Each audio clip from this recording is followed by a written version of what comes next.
Em 2014, quando a gente manifestou esse desejo, essa decisão de sair das periferias de São Paulo, né, e vir morar no interior, a primeira coisa que nos chamou a atenção foi a praça.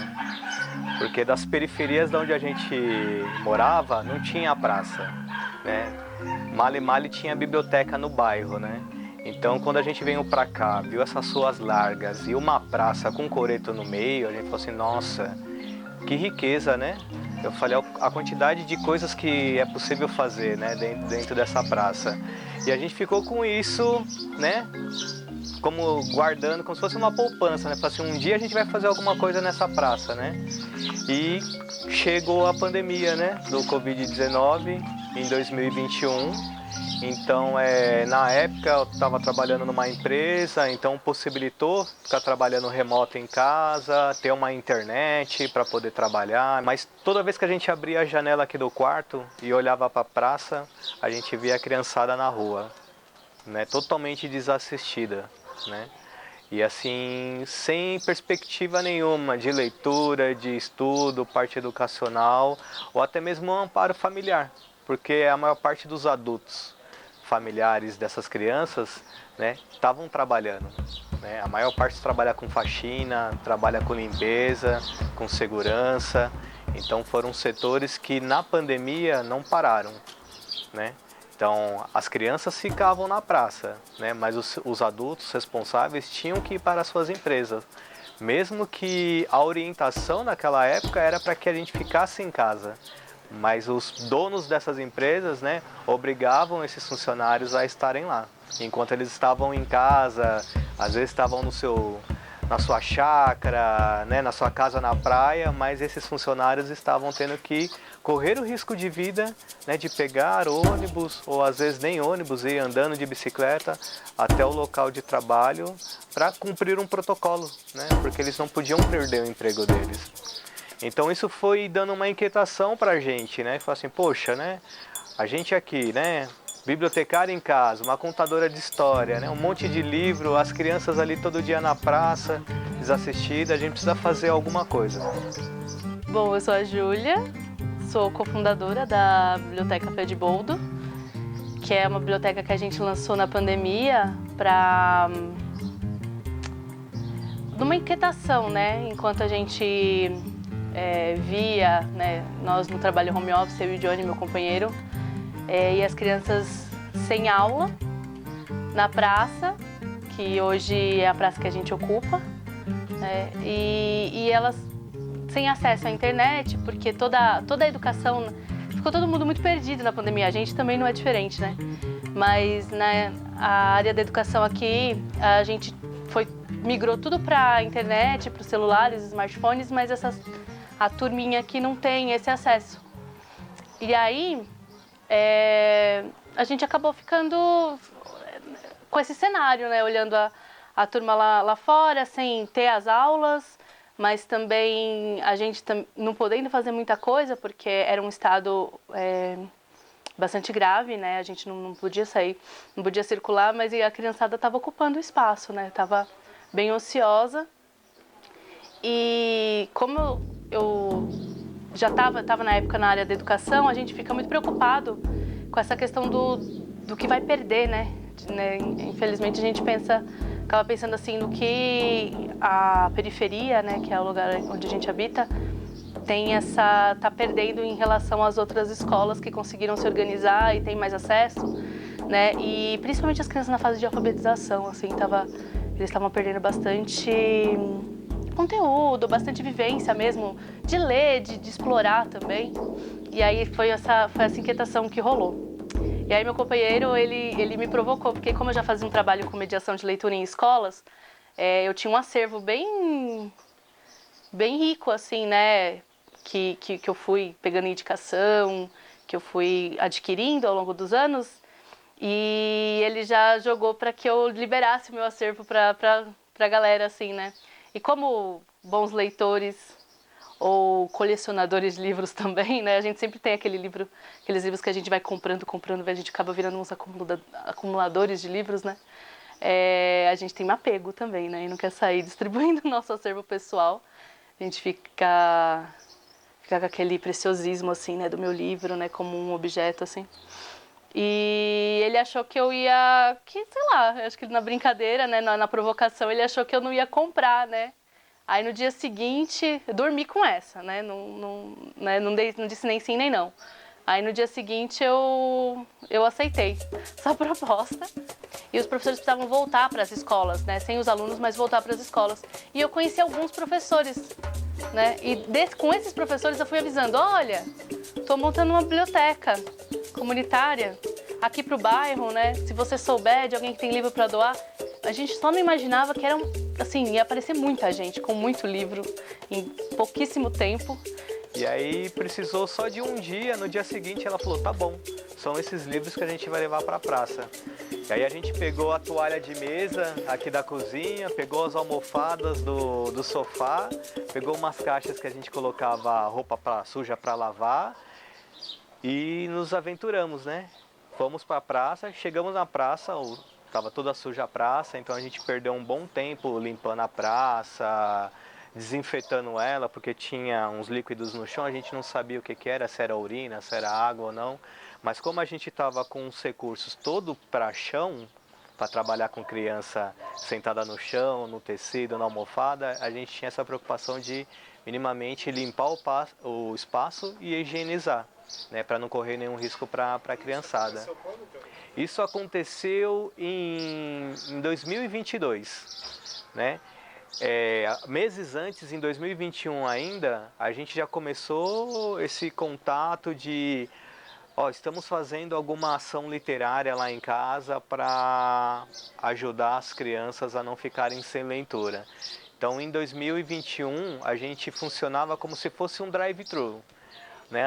Alguns vizinhos, alguns amigos que sabiam que a gente já estava com esse embrião da biblioteca para nascer, eles vinham em casa, pegavam um livro emprestado, depois vinham, entregavam e pegavam outros. Mas aí em 2022, quando começou, né, aquela possibilidade de flexibilizar, da gente começar a ir para o presencial, a gente pegou o dia 9 de abril, que é o Dia Internacional da Biblioteca, né? E aí a gente fechou essa data como uma data simbólica para a gente fazer, né, a inauguração presencial na praça.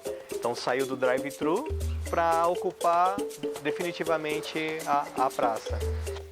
Eu falo que esse livro ele tem um silêncio, que é pra gente ler ele de outra forma, né? Porque geralmente quando a gente vai ler o livro-imagem tem aquela preocupação, será que a criança ou o adulto ou aquela pessoa que eu estou mediando, ela está entendendo, né? Mas não é muito sobre o que está entendendo, né? É sobre esse silêncio mesmo. E esse livro é tão bonito, né? É um senhor que solta diversos pássaros e um não vai, um fica com ele. E aí todos vão embora, né? E aí ele termina o trabalho dele, só que tem um. Eu acho muito fofo. E a história se dá em torno dele ensinar esse pássaro a voar, ou a ser livre, né? E é muito bonito, assim, quer dizer, eu tô sujando o livro com a minha interpretação, né? Tô colocando aqui a minha interpretação do livro, mas cada um traz o que tem em si, assim, nessa história. E é muito fofo, porque quando ele consegue, né? Quando esse pássaro, que é o companheirinho aqui dele, consegue alçar esse voo, vou já até pular para o finalzinho. Ele se esforça bastante. E ele vai. Só que quando ele encontra a passarinhada, né, eu acho bonito porque ele também dá um jeito, né, traz né, tem uns momentos assim de acabou, né, concluímos o livro, né, concluímos essa história, ele cumpriu a missão dele. E o quanto a passarinhada vem atrás, né? Então eu tô falando até demais, viu? Porque esse livro assim não precisa de nada. E aí o tio Árvore, que é esse outro ser mágico aqui de Atibaia, ele fez terminou de ler esse livro, quando ele veio devolver o livro aqui para a biblioteca, ele falou que ele conhecia esse passarinho de algum lugar. E aí esse passarinho é esse passarinho fofo aqui, que ele deu de presente pra gente. Ui. Que realmente lembra bastante a personalidade do passarinho, o companheiro do personagem do livro. E aí ele deu de presente pra gente, ele falou assim, nossa, assim que eu terminei de ler o livro, eu sabia que eu tinha visto esse passarinho em algum lugar. Aí ele não tem que ser meu, ele tem que ser da biblioteca. Aí ele trouxe o livro e o passarinho. Uma lenda, assim, que a gente foi um dos precursores de produzir a geloteca lá em Mariporã. Né? A ideia surgiu lá na cidade de Mariporã em 2014, onde eu tive o prazer de iniciar junto com os alunos que eu ministrava a oficina de grafite lá na cidade. E aí eu convidei os alunos para participar do projeto, né? Da gente pegar a geladeira e grafitar elas com um tema voltado à literatura, né? Então, eu tive o acesso ao grafite em 98, cara, através de uma professora que me dava aula. Eu comecei na arte urbana com a pichação, né? Que é o meu primeiro amor pela arte urbana. E ela chegou e me falou, você que gosta desse lance da pichação, existe um movimento, não sei se você já ouviu falar nesse movimento, que chama grafite. Que é onde a rapaziada faz um desenho, faz essas letras que você gosta, mas usando mais cor, usando spray também, né? E aí me aguçou, tipo, a entender um pouco mais sobre isso, né? Na época a gente não tinha muito acesso, não existia internet, não existia nada. Só que eu vi algumas coisas nas revistas, assim, né, de skate, na época que eu curtia. E logo na sequência saiu uma revista que chamava Rap Brasil, e onde as últimas páginas eram dedicadas à galera que era da cena do grafite em São Paulo, né? Em outros estados também. E aí eu comecei a me aprofundar um pouco mais. E aí em 1999, cara, eu tive o prazer de conhecer uma rapaziada lá na cidade, Mariporã, que estava formando um coletivo de pichação, né? E de grafite que chamava TSM. E aí, ideia vai, ideia vem com os caras, perguntei qual era o significado do nome. E aí os caras falaram pra mim que era o nome do disco de uma banda que chama RZO. Uma banda de rap que chama RZO e, tipo, eu gosto demais da banda assim também, né? E aí eu achei interessante que o significado de TSM significa todos são manos. Isso, força. Isso. Aqui, ó, sobe um pouco. Aí. Entupiu. Vamos trocar. Pega outro pininho ali pro tio. Pega a outra que tá na lata ali, ó. Tá na lata ali, ó. Tá lá na lata, ó lá, na lata roxa, marrom. Tira ela. Isso. Força, cara.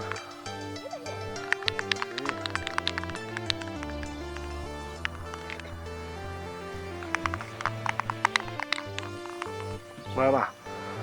Na força. Aí. Aí. Aí. Fita aqui, ó. Aqui, ó, esse vão aqui, ó. Tá vendo? Tá branco, ó.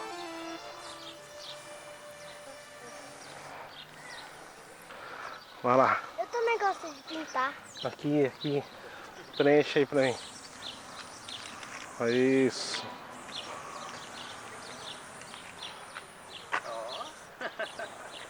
Melhor do que eu. Como o nosso foco é a literatura, né? E a gente faz essa itinerância, né? Um dos formatos legais da Pé de Boldo é que a gente tem aqui o espaço presencial dentro da nossa residência, a gente ocupa a praça, mas a gente é itinerante, né? A gente também às vezes ocupa outras praças, outros territórios onde a gente é chamado, onde a gente também sente essa necessidade, essa precariedade, né? Igual aqui no bairro. E aí eu falei assim, poxa, por que não fazer desses pontos, né, dessas geladeiras de leitura, também um espaço onde a gente consegue criar uma ponte, uma conexão com os artistas locais aqui da cidade, onde eles possam mostrar um pouco do trabalho deles através dessas geladeiras, né? E a gente une o útil ao agradável. A gente vai levar para essas zonas rurais, né, os centros comunitários de Atibaia, escolas rurais, essas geladeiras com livros, mas também com um pouquinho de cada um desses artistas que a gente vai mapeando e vai criando essa parceria. A gente fez um mapeamento na cidade dos centros comunitários, né? Aqui no Caetetuba, a gente tem um centro comunitário muito próximo, que é o Centro Comunitário Santa Clara, que é riquíssimo. No Santa Clara, nós apoiamos a inauguração da biblioteca da Uniafro, que lá é um polo do Uniafro. Então a gente fez um apoio, um suporte para montar uma biblioteca lá. E aí quando a gente conheceu o Centro Comunitário do Maracanã, eles estão doidos para ter uma biblioteca. Até queriam que a gente fizesse uma sede lá. Só que não temos braço, né? Somos só nós dois. Não tem como ter uma sede da Pet Bold em cada lugar, assim. Mas a gente conversou e a gente conseguiu entender que essa geloteca seria uma boa opção, né? O Centro Comunitário do Maracanã, ele é um centro comunitário muito grande. Eu acho que de todos que eu visitei, ele é um dos maiores. E ele funciona, por ele ser muito grande, criaram um terminal de ônibus lá. Então lá é um terminal, e nesse terminal ele funciona só de segunda a sexta. Posso estar desatualizada dessa informação, mas era só de segunda a sexta. Sábado e domingo não tem ônibus para o centro. Não tem, né? E aqui é a mesma coisa. Aqui é de segunda a sábado, segunda a sexta com bons horários de ônibus. Sábado nós não temos muitos ônibus, domingo não tem. Então o acesso à cultura e ao ambiente né, né, cultural da cidade, que ferve mais de final de semana, a zona rural e a periferia não tem muito acesso. Né? Então a gente foi mapear esses lugares para ver o que a gente leva, né? E como a gente só trabalha com livro, a gente leva livro. O Centro Comunitário do Maracanã, ele é um centro muito ativo porque a Estação Maracanã, que é a gestora, ela é muito receptiva a projetos. A gente trabalha muito com parcerias, a gente sempre busca acolher as pessoas que querem fazer algum trabalho aqui no Maracanã. E tivemos agora a oportunidade de iniciar uma parceria com a biblioteca Pé de Boldo, lá do Caetetuba. E eles trouxeram para a gente um equipamento muito interessante, uma geladeira que foi pintada por um artista lá do Caetetuba e que tem, digamos, os livros dentro, estão à disposição da população de uma maneira livre. As pessoas podem pegar, levar para casa para ler. Então é um projeto muito interessante. E é mais uma parceria da Estação Maracanã e mais um projeto aqui no Centro Comunitário do Maracanã. Então essa é a primeira geladeira, que esperamos de muitas outras. E a ideia é que ela fique lá no Centro Comunitário do Maracanã, com o terminal funcionando e também quando não estiver funcionando. Né? Então ela vai ter os livros, vai ter um estoque, né, que a gente já conversou de levar um estoque de livros. Por enquanto, o recorte está infanto-juvenil, mas a gente está tentando também ter esse olhar de ter um recorte mais para público adulto, público jovem, porque quem circula mais, né, a gente sempre faz um mapeamento de quem está no ambiente ali, né? Quem circula mais é adolescente, né, e os adultos, né, jovens adultos que estão pegando ônibus e indo para trabalho, essas coisas assim. Então a gente tem essa preocupação de manter esse acervo rico nesse sentido, para que bastante gente tenha interesse. E é isso, é abrir a geladeira, igual a gente vai pegar uma garrafa d'água, a gente vai pegar um livro e passear, sem nenhuma pretensão de que esse livro volte ou fiscalização de empréstimo como uma biblioteca. Ele vai funcionar de uma outra forma, porque aí a gente também não consegue ter um controle tão grande, mas também não precisa, né? Que se estiver lendo tá ótimo.